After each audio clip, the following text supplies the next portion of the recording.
The last can of soup wasn't the scariest thing in the cabin. The scariest thing was the sound outside. Cream of mushroom. Clara Monroe stared at the can, her stomach a hollow ache. It had been her emergency reserve for 8 months. Now it was just a reminder of how close to the end she really was. Outside, the blizzard wasn't just falling, it was attacking. Fat, angry snowflakes erased the mountains, the trees, the whole world, burying her alive in a tomb of white. She pulled her thin sweater tighter. 3 logs left beside the stove. Maybe 2 days of warmth if she was lucky. Her eyes drifted to the yellowed newspaper clipping she'd pinned above her cot. The headline felt like a slap. Prominent nurse accused in patient death. They didn't even use her name at first, just a title she no longer had. 15 years at Chicago Memorial, gone in a single night. 15 years of saving lives, forgotten because of one mistake. Had it even been a mistake? She'd checked the medication. She was sure she had. But the shift had been 20 hours long. The ER looked like a war zone. And the hospital's new owners were looking for someone to blame for the staffing cuts. She was the perfect scapegoat. The wind howled, a low, hungry sound. Clara moved to the window, rubbing a small circle in the frost. The trail to town was gone. 10 miles felt like 1,000. She was cut off, completely alone. That's what she thought anyway. Then she heard it, a crack. Not a tree branch groaning under the weight of snow. This was sharper, more deliberate, like a gunshot muffled by the storm. She froze, every nerve ending screaming. She'd spent her life in the chaos of a city ER. She knew the sound of violence. The old battery-powered radio on the shelf crackled to life for a single, clear moment. Not with a weather report. It was a man's voice, tight with panic. "They're on the ridge. Tell them Henderson. He knows about the..." The signal died, swallowed by a wave of static, leaving a silence that was somehow louder than the storm. Henderson. The name echoed in the tiny cabin. The cattle baron turned developer who was buying up the whole territory. A name whispered with fear in the general store. A name connected to too many accidents lately. Something moved in the woods. A shadow darker than the other shadows. Not a deer. Deer had more sense. This shadow was lurching, stumbling, moving closer. Her heart hammered against her ribs. In Chicago, fear wore a human face. A gang member with a knife, an abuser in the waiting room. Out here, she thought fear was the cold, the hunger. She was wrong. Fear had followed her. The wind changed, and for a second it sounded like voices. Angry, hunting. The shadow outside stumbled again. Closer now. Definitely a person. Clara told herself not to get involved. She was hiding. She was done saving people. It had ruined her life. But then came a sound that cut through the wind and her resolve. A human cry. Weak, desperate, and terrifyingly close. Her hands were already reaching for her coat. Her feet were already moving toward the door. The nurse in her, the part they couldn't suspend or destroy, was taking over.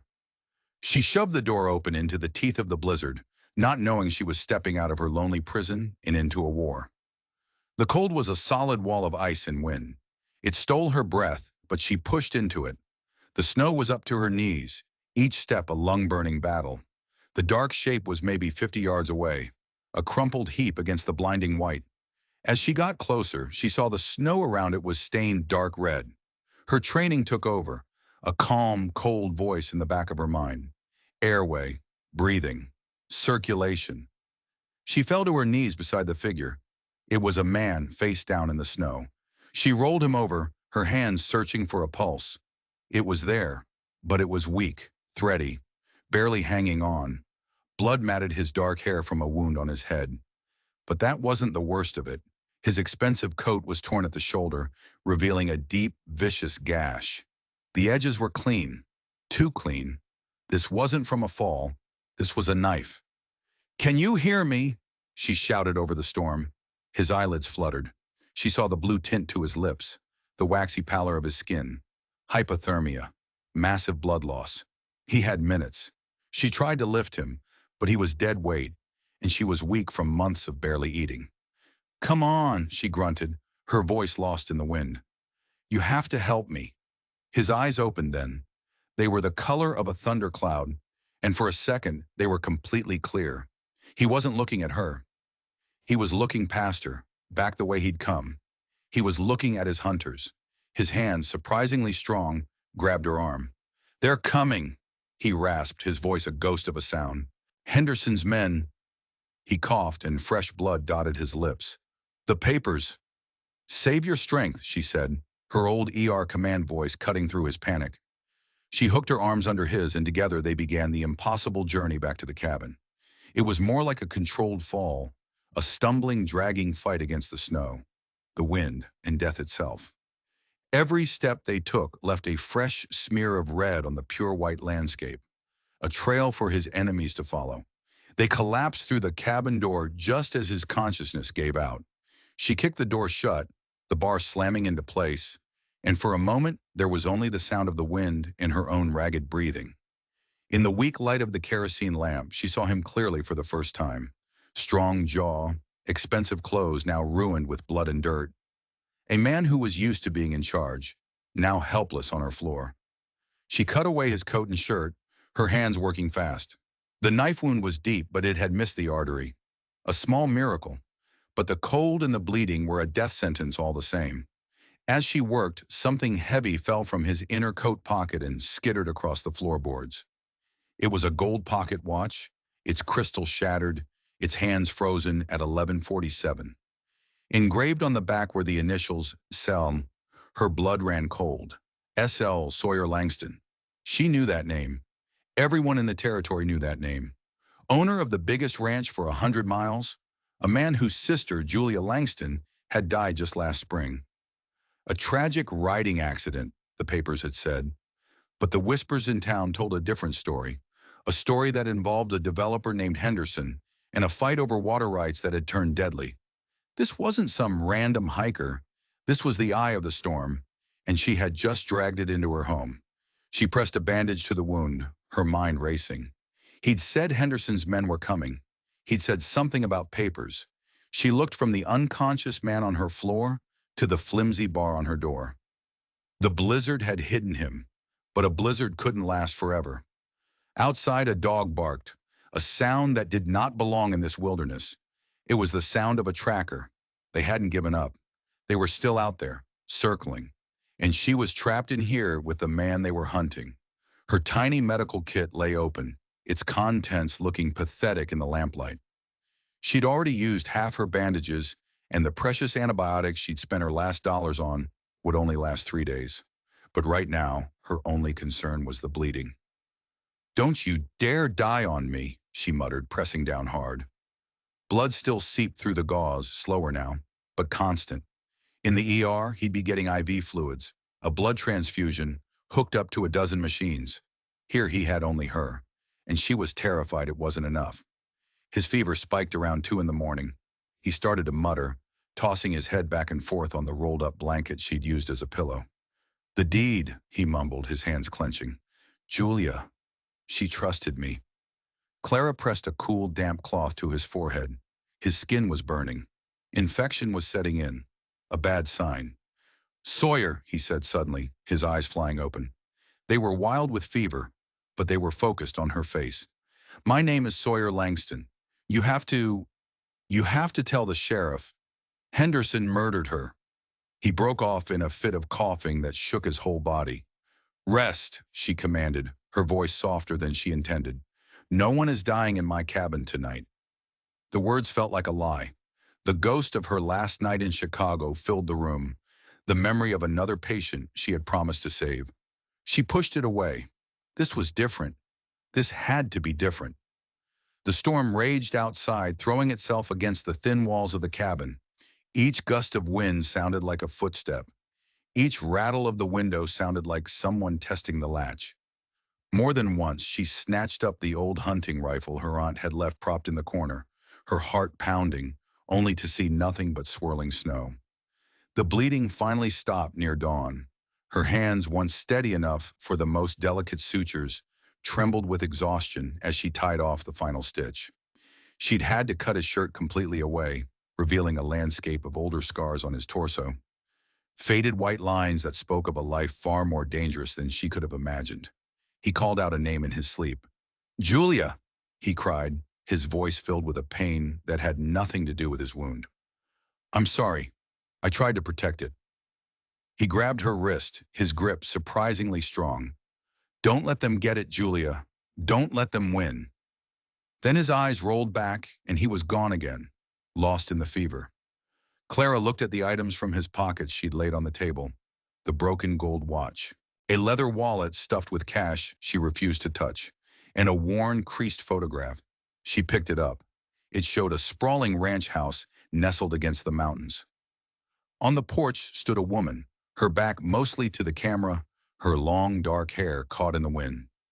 Julia. It had to be. The pieces were clicking together into a picture she didn't want to see.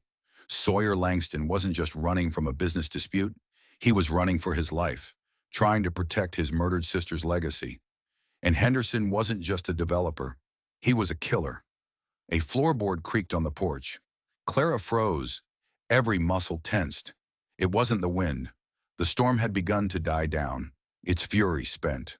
This was the sound of weight settling on old wood. Someone was outside her door. She grabbed the heavy iron poker from beside the stove, her knuckles white. She didn't know how to use the rifle, but she knew how to swing.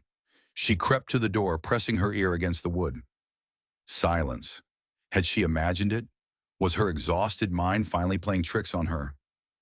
Then came a soft, scraping sound. Someone was testing the lock. Sawyer stirred on the floor, muttering about water rights and a man named Henderson.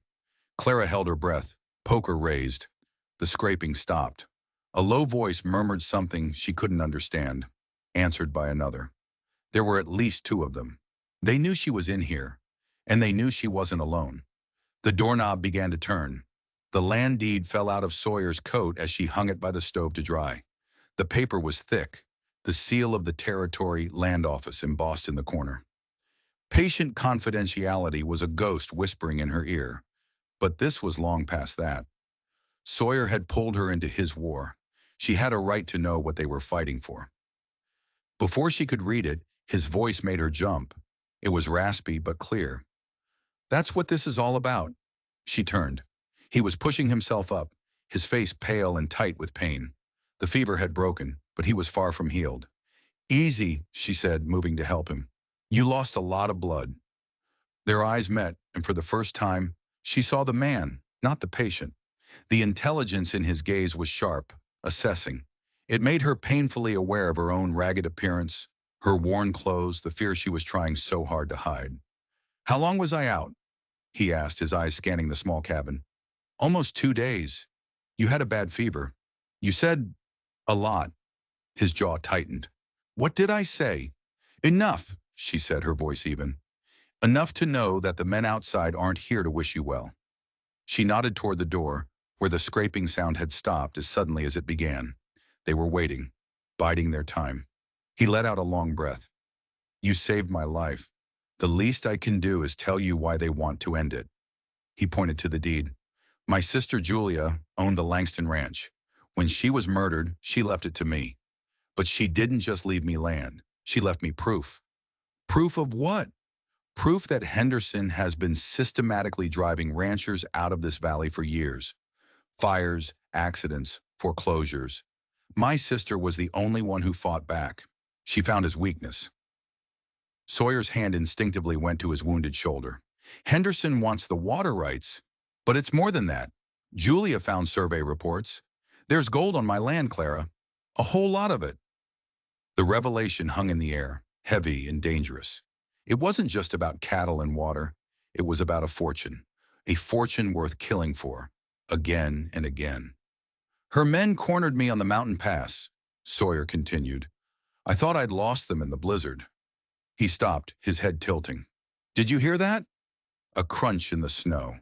Closer this time. Then another. They weren't waiting anymore. They were moving, surrounding the cabin. "They followed the blood trail," Sawyer said, his voice grim. He struggled to his feet, swaying. "I have to get out of here. They'll kill you too." "You'll bleed out before you go 10 feet, Clara shot back, pushing him firmly back down onto the cot. The authority in her voice surprised them both. And that's not the only trail off this mountain. He stared at her, a question in his eyes. Why are you helping me? She thought of the newspaper clipping, of the men on the hospital board who had destroyed her career without a second thought. Let's just say I have my own reasons for disliking powerful men who ruin people's lives. She started grabbing her meager supplies, her mind racing. There's a back trail. It follows a gorge. It's dangerous, but they won't be expecting it. You're coming with me, he said. It wasn't a question. She looked around the cabin that had been her sanctuary and her cage. She was tired of hiding. They know I'm here, she said, her voice practical. They know I helped you. I'm already a loose end. She stuffed her last bandages and the bottle of antibiotics into a sack. Besides, you're still my patient. A gunshot splintered the wood of the front door. Time to go, she said, her voice tight. She pulled him toward the small, rarely used back door. As they slipped out into the biting cold, another shot rang out, followed by the sound of the front door crashing inwards. They could hear men shouting inside. They plunged into the deep woods, the snow swallowing the sound of their footsteps. The gorge trail was barely visible, a faint path she'd only used for gathering herbs in the summer. Now it was a treacherous, icy track leading down into darkness. You could still go back, Sawyer said, pausing to catch his breath. Tell them I made you. She stopped to check his bandage. Fresh blood was already staining the clean gauze. I spent 8 months letting them win, she said, meeting his gaze. Your sister died fighting them. I'm not going to run. Something in his eyes changed. Respect. Gratitude. Julia would have liked you, he said. From the ridge above, a dog barked. They had trackers. They were no longer just following the blood. They were being hunted like animals, and the only way out was down. Clara's mother's locket, a small silver oval she always wore, bounced against her chest as they scrambled down the icy trail. It was her only connection to the woman who'd inspired her to become a nurse, a constant reminder of a life she thought was gone forever. Wait, she whispered, pulling Sawyer behind a thicket of snow-heavy pines. Below them, on a switchback of the narrow trail, 2 figures moved carefully. Henderson's men. They were trying to cut them off. The dogs barked again, closer this time, from up above. They were trapped. Sawyer leaned heavily against her, his breathing shallow. The fever was coming back. She could feel the heat of it through his coat. We can't stop, he gasped. We won't make it if we don't, she countered. Her nurse's eye saw the signs of oncoming shock. He needed rest. He needed warmth. They were exposed on this mountainside. The storm, which had briefly paused, was gathering its strength again. The wind picked up, driving snow into their faces. Through the swirling white, Clara saw it, a dark slash in the rock face just ahead. A cave. This way, she urged, half carrying him the last few yards. The entrance was small, almost hidden by a drift of snow, but inside it opened into a dry, sheltered space, just big enough for the 2 of them. It was a reprieve, but they both knew it was temporary. She got to work on his wound, her fingers numb with cold. As she leaned over him, the locket swung free. Your mother? He asked, his voice tight with pain. She was a nurse too, Clara said, her voice catching. She's why I wanted to help people. She finished the bandage and sat back, the silence in the cave a stark contrast to the howling wind outside. Tell me what happened, he said quietly. In Chicago. She hesitated. No one had asked her for the truth. They'd only read the headlines. But looking into his eyes, she found herself telling him everything. The 20-hour shift, the chaotic ER, the flickering lights, the patient she knew she could have saved. I checked the medication, she whispered, her fingers tracing the outline of the locket. I know I did, but the official report, the security footage from the supply room was gone. They said it was a glitch. It wasn't a glitch, Sawyer said, his voice hard as iron. The same thing happened at 2 other hospitals just after Henderson. Medical bought them out. They create a crisis, an unfortunate error. A good nurse gets blamed. The board announces new expensive safety protocols supplied by another of Henderson's companies, and experienced staff get replaced by cheaper new graduates who don't ask questions. The truth hit her like a physical blow. It wasn't one mistake. It was a business plan, Her ruin, her shame, her exile, it was all just a line item on a corporate ledger. Her life had been destroyed for profit. Julia found the pattern, Sawyer continued, his voice barely a whisper. She was trying to get proof to a reporter when she had her accident. He reached out, his hand covering hers. It was warm, steady. They didn't just take my sister, Clara. They took your life too. A rock clattered down from above, near the cave entrance. They both froze. A low voice drifted down. Spread out. They can't have gone far. Sawyer shifted, wrapping his good arm around her, pulling her deeper into the shadows of the cave. The gesture was purely protective, and in that moment something shifted between them. They weren't a nurse and a patient anymore. They were two survivors linked by the same enemy, two people whose lives had been shattered, who had nothing left to lose. We are going to destroy them, she said, her voice a low, fierce whisper. For Julia, and for me. He looked at her, his eyes dark in the dim light. You don't have to do this. I think I do, she said. I need to stop hiding. He lifted a hand, his fingers gently brushing her cheek. The world outside, the hunters, the cold. It all faded away. There was only the warmth of his touch, the shared understanding in his eyes. He leaned in closer. A dog barked, sharp and loud, right at the cave entrance. The moment shattered. They scrambled to their feet, reality crashing back in. They weren't safe. They were cornered. As they looked at each other, a new, desperate plan formed in their eyes. They weren't just running anymore. They were fighting back. Sawyer's family ring, a heavy piece of gold set with a dark sapphire, caught the dim light as he helped her find a foothold on the slick rock. They were climbing, moving deeper into the mountain's embrace, following a game trail Sawyer remembered from his youth. The dogs were confused now, the swirling wind and rocky terrain masking their scent. But Henderson's men were persistent. My father gave me this ring, Sawyer said, his breath pluming in the cold air. He built the ranch from a patch of dirt. He always said, the land remembers, son. It takes care of its own. Is that what happened to him? Clara asked, her voice quiet. Did the land take care of him? A shadow passed over Sawyer's face. They called it a heart attack. It happened 2 years ago, right after he refused Henderson's first offer. Now, I'm not so sure. He stopped, leaning against the rock face, the fever making him tremble. Julia kept records of everything. Every accident, every foreclosure, every threat. She saw the web Henderson was weaving when everyone else just saw bad luck. A branch snapped below them. Too close. Sawyer pulled her into a narrow crevasse, pressing her back against the cold stone. His body shielded hers and she could feel the frantic beating of his heart, or maybe it was her own. Flashlight beams cut through the falling snow, sweeping across the rock face just yards from their hiding place. Boss wants him alive, a man's voice grunted. The girl, though, she's a loose end. Clara held her breath, the man's casual cruelty a chilling reminder of their stakes. Sawyer's hand found hers in the darkness, his grip tight and reassuring. They stood frozen for what felt like an eternity, until the lights and voices moved on, continuing their sweep of the lower trail. Only when they were gone did Sawyer sag against her. We can't keep this up, he whispered, his strength failing. He started to work the ring off his finger.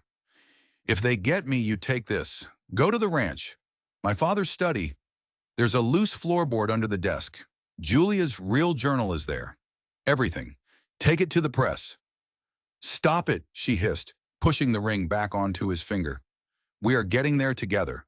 I didn't drag you out of a snowbank just to watch you give up.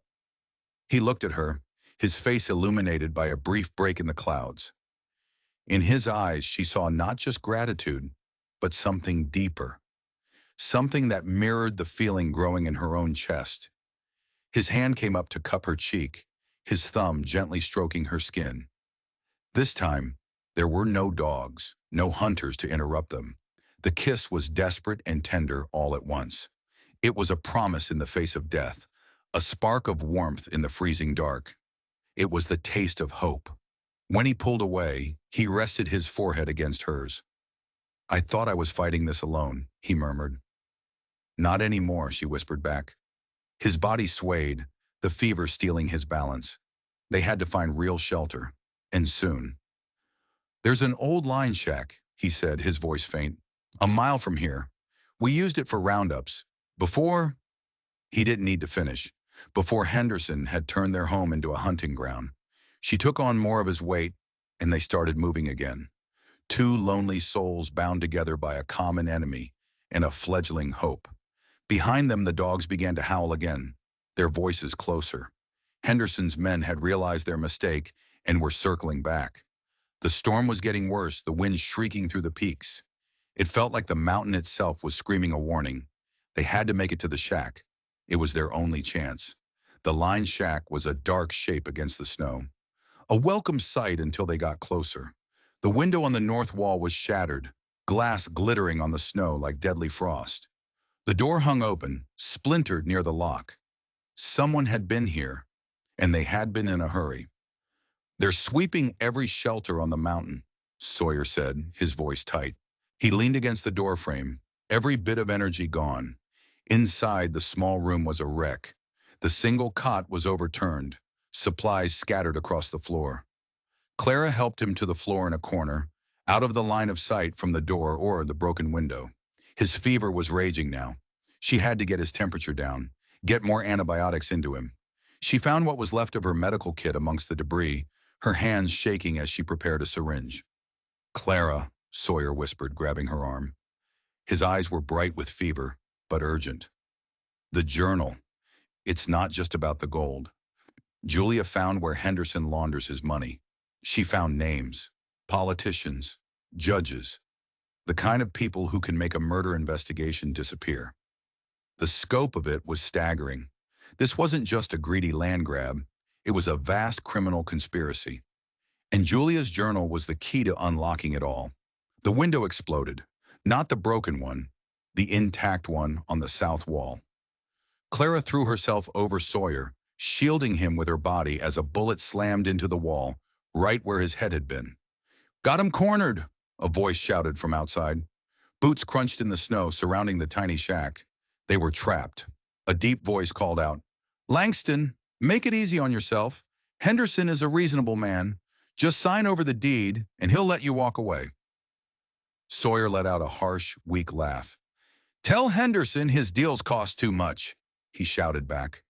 Another bullet ripped through the thin wall, inches from Clara's face. The silky, reasonable voice from the cave called out next. "Miss Monroe, we know all about your troubles in Chicago. A terrible misunderstanding. Henderson has a lot of friends on the medical board. He can make all that go away. Your license, your career, back just like that. All you have to do is step outside." The offer hung in the air, a tempting poison. Everything she had lost, everything she had worked for, handed back to her. All she had to do was betray the man lying helpless beside her. She could walk away from this whole nightmare. She looked down at Sawyer. His eyes were clear, focused on her. He wasn't pleading. He was trusting her. And in that moment, she knew. Her life in Chicago was over. It had ended the night a hospital board chose profits over patients. Her new life had begun the night she chose to drag a stranger out of the snow. "I think I'll take my chances with the patient," she yelled back. She grabbed the old hunting rifle from the floor. "Get ready," she whispered to Sawyer. The front door burst open. Clara fired, the rifle bucking against her shoulder.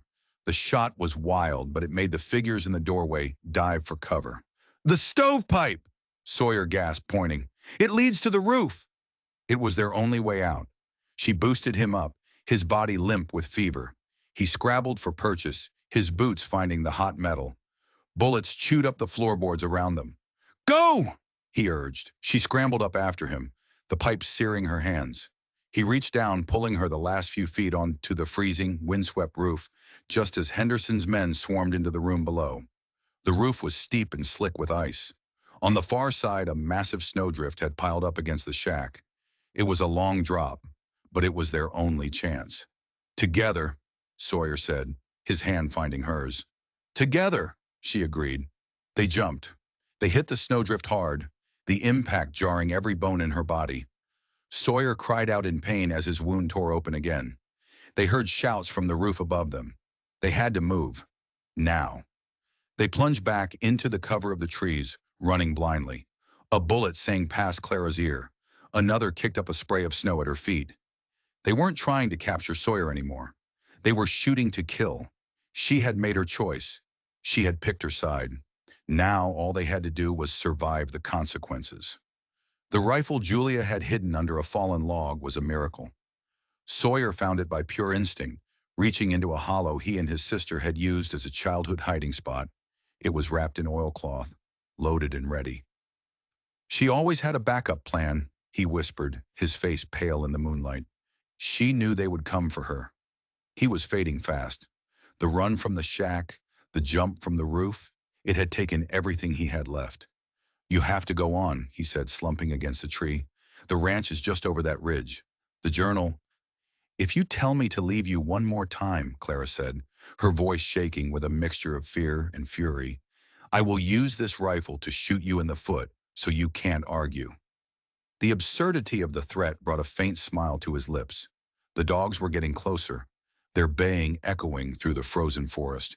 They needed to find a place to make a stand. There's a hunting blind, he managed, up there. He pointed to a high point on the ridge. It was a nightmare getting him up the crude ladder, every movement an agony for him.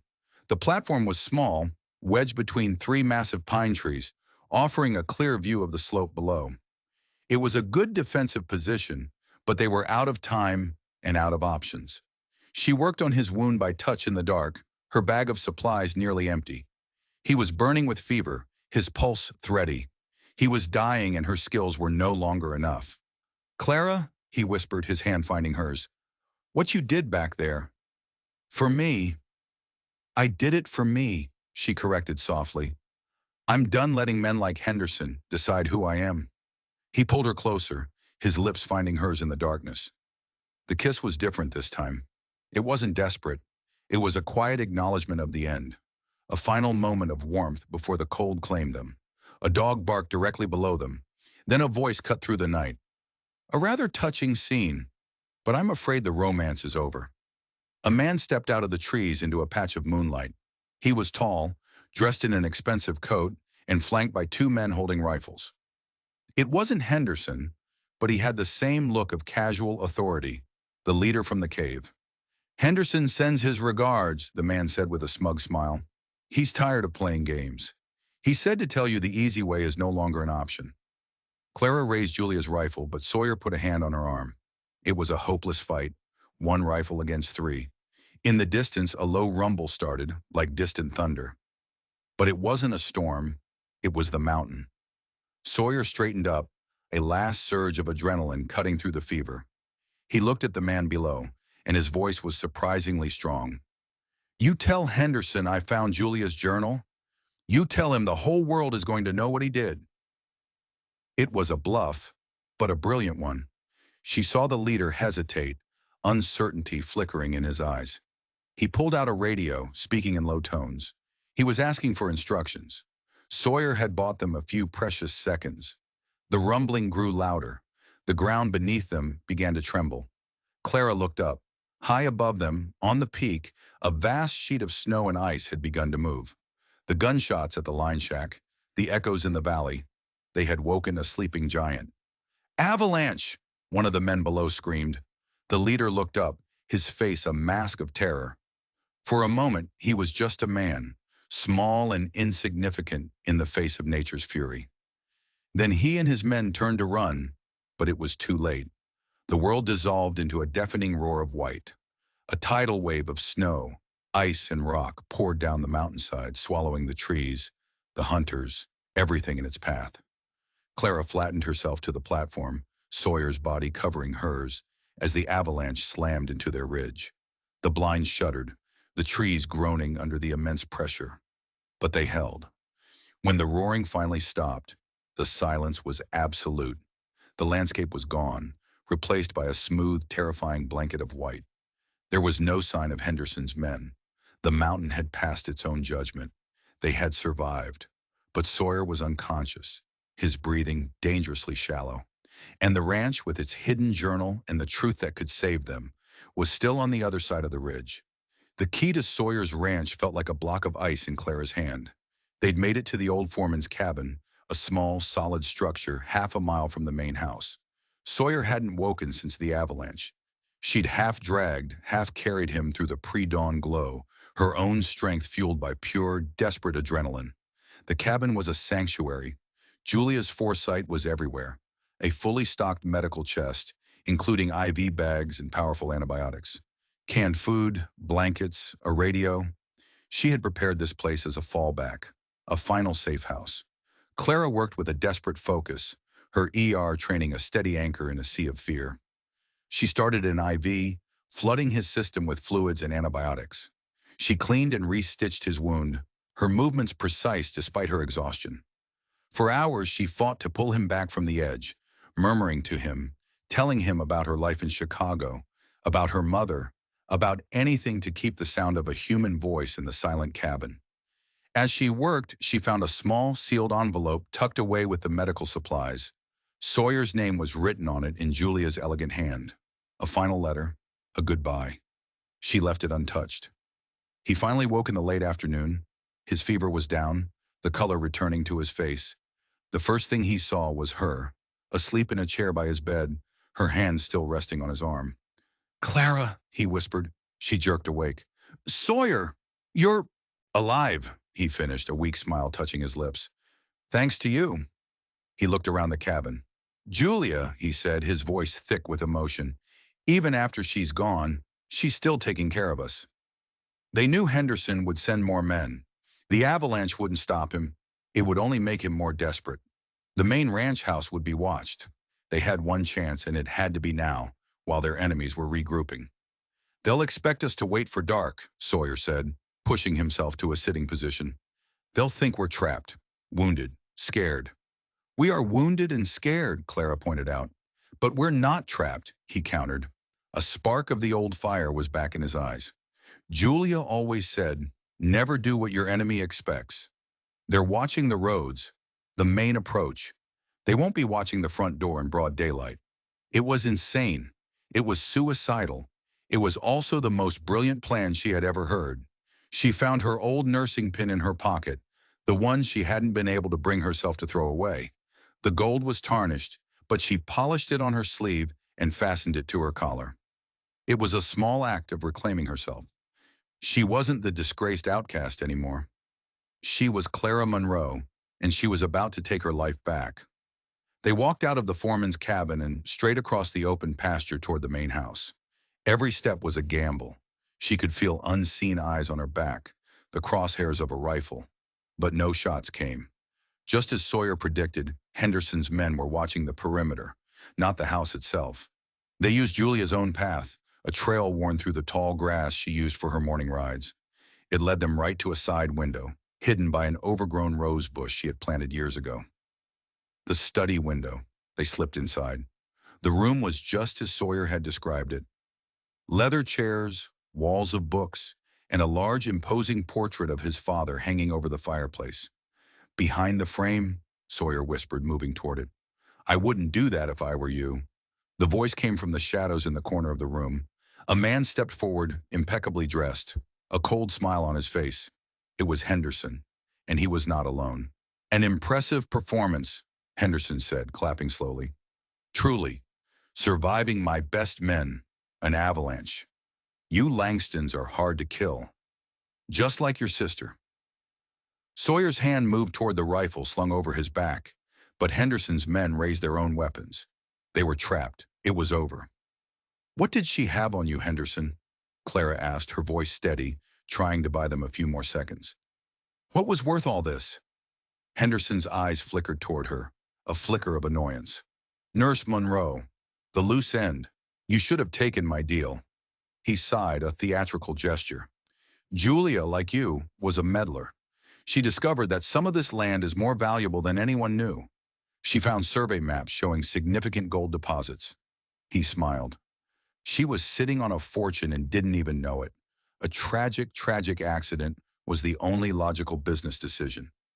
"And my career?" Clara pressed. "Was that a business decision too?" "A necessary expense," Henderson said with a shrug. "To control the hospital, to keep anyone from looking too closely at our methods." You were simply in the way. You won't get away with this, Sawyer said, his voice a low growl. Henderson laughed. My dear boy, I already have. In that moment, Clara saw it. A glint of brass wire near the base of the portrait frame. A tripwire. Julia's final backup plan. It wasn't just a hiding place. It was a trap. She caught Sawyer's eye, giving a tiny, almost imperceptible nod toward the fireplace. He understood immediately. You know, Henderson, Sawyer said, taking a deliberate step to his left, away from the portrait. Julia always did love a good surprise. As Henderson's men shifted their aim to follow Sawyer, Clara threw herself backwards, crashing into a heavy oak desk. The impact sent a heavy inkwell flying through the air. It arced perfectly, striking the portrait of Sawyer's father right between the eyes. The portrait exploded. It wasn't a bomb. It was a spring-loaded mechanism of Julia's design. The heavy frame swung inwards with incredible force, revealing a hidden safe. But it also triggered a second mechanism. A shotgun, built into the wall itself, fired a blast of rock salt straight at Henderson's men. The room erupted in chaos. Men screamed, staggering back, clutching their faces. Sawyer didn't hesitate. He lunged for the open safe, grabbing handfuls of papers, notebooks, and audio tapes. Julia's life's work. The evidence. Henderson, enraged, pulled his own pistol. He aimed it at Sawyer's back. You're dead, he screamed. Clara launched herself from behind the desk, tackling Henderson at the knees. They went down in a tangle of limbs. The gun went off, the bullet tearing through the ceiling. She felt a searing pain in her arm, but she held on, her nursing pin digging into his cheek as they struggled on the floor. Sawyer was up, firing Julia's rifle, providing cover as he scooped up the last of the evidence. Clara, now! He yelled. She kicked Henderson hard and scrambled toward the shattered study window. Sawyer grabbed her, pulling her through just as Henderson's men recovered, their guns blazing. They ran, diving behind the cover of the outbuildings, the precious evidence clutched to their chests. They had done it. They had the truth. Now they just had to live long enough to tell it. The new medical license arrived the same day the news broke about Henderson's conviction. Clara held the crisp paper, her full name, Clara Monroe, shining under the gold seal of the State Medical Board. It had come with a letter of profound apology. It was amazing how sorry people got when they were facing federal conspiracy charges. Julia's journal and audio tapes had brought the whole corrupt empire crashing down. It wasn't just Henderson. It was judges, state senators, hospital administrators. The story was bigger than anyone had imagined. The accidents on the ranches, the ruined careers at the hospitals, it was all connected. Julia had painstakingly documented every piece of it. Sawyer came up behind her, wrapping his arms around her waist as she stood looking out the restored study window. His shoulder had healed, leaving a scar that matched the one on her arm from Henderson's stray bullet. They were a matching set. She would be so proud of you, Clara said softly. She'd be proud of us, he corrected. He kissed her temple. The foreman's cabin is almost ready. They had decided to turn the small building, their first refuge, into a free clinic for the valley, a place of healing, born from violence and fear. It seemed right. The ranch was coming back to life. With Henderson's assets frozen, the ranchers he'd forced out were able to reclaim their land. The valley was healing, just like they were.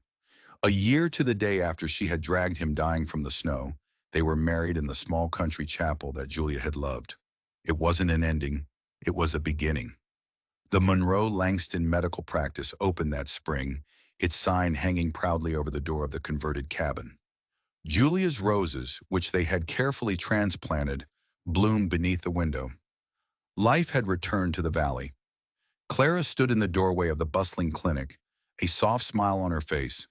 A young rancher gave her a thankful wave as he left, his broken arm properly set and mended.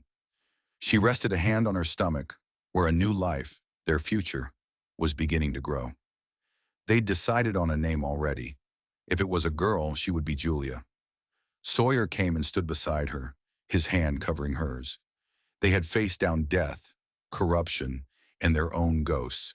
They had fought for justice and found love. The mountains that had once been her prison were now her home. The scars would always remain, a reminder of the battle they had won. But here, in the valley Julia had died to protect, they had built something new, something strong, something that would last. If you believe that truth is always worth fighting for, make sure you hit that subscribe button and turn on notifications. You won't want to miss the story we have coming for you tomorrow.